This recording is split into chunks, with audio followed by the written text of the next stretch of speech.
के मीठी मीठी बात ना बोलावा राजा जी।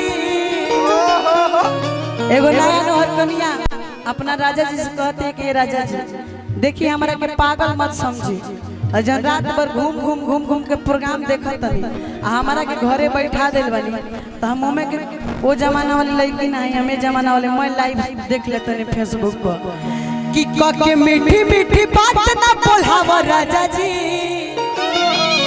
अरे राजा जी कि अपन बेला ना तू अपने आई घरे जो हम बैठ के रोटी बेला तनी हाथ ना एक आगे तू बनावा तोहरो हक बा कि माई बाबू के बना के खियावा कि अपन बेला ना तू अपने अरे हिलावा राजा जी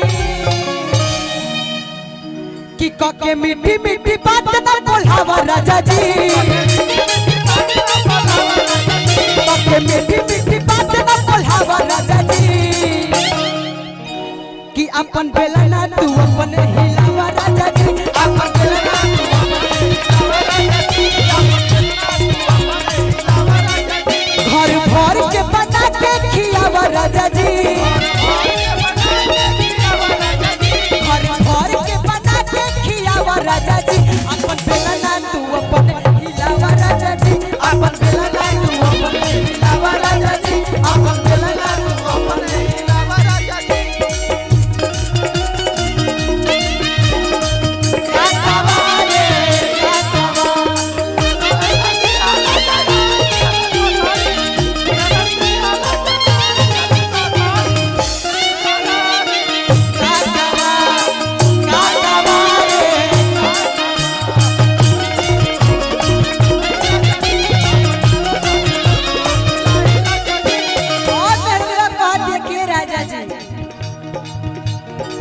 सुकवार बानी हो कचनार बानी हो सुकवार बानी हो कचनार बानी हो गोबो कोई नहीं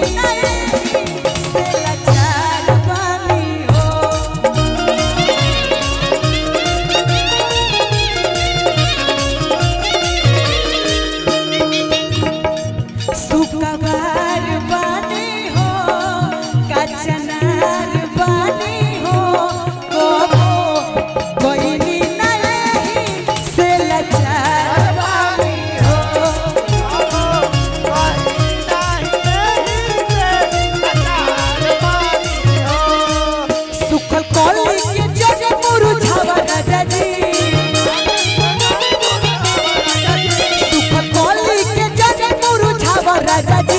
अपन बेला ना तू अपने हिलावा राजा जी। अपन बेला ना तू अपने हिलावा राजा जी।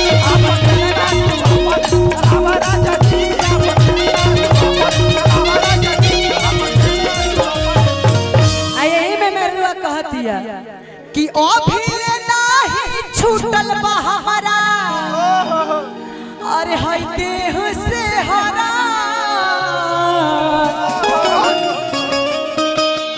अभी नहीं छूटल बा हमारा अरे है देह से हरा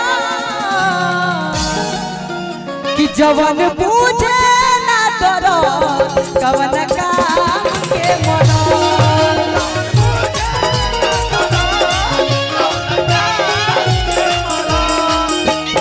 अभी नहीं छूटल बा हमारा देह से हरा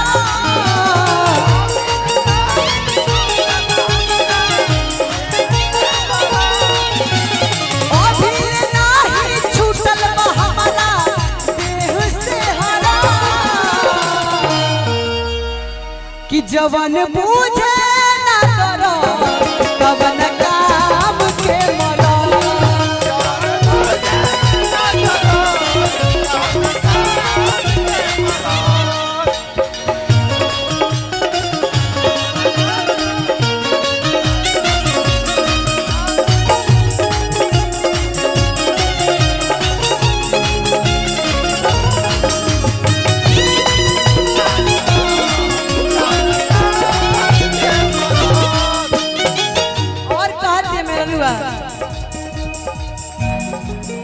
कबो खींचे नहीं धोके अचारावा हो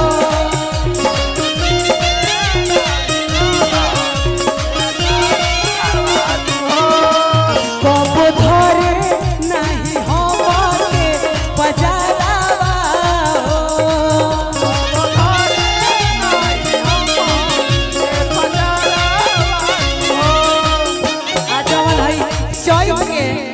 भोर में तनी तनी जाड़ लागता ई बड़ी खतरनाक जाड़ होले मेरुआ कह दिया लागे अकेले जाड़ कहियो हो जाई सदा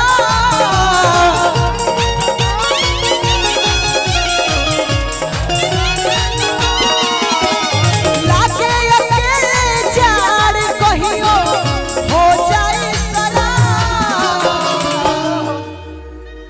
ए प्रीति कि जवन मुझे ना तोरो कवन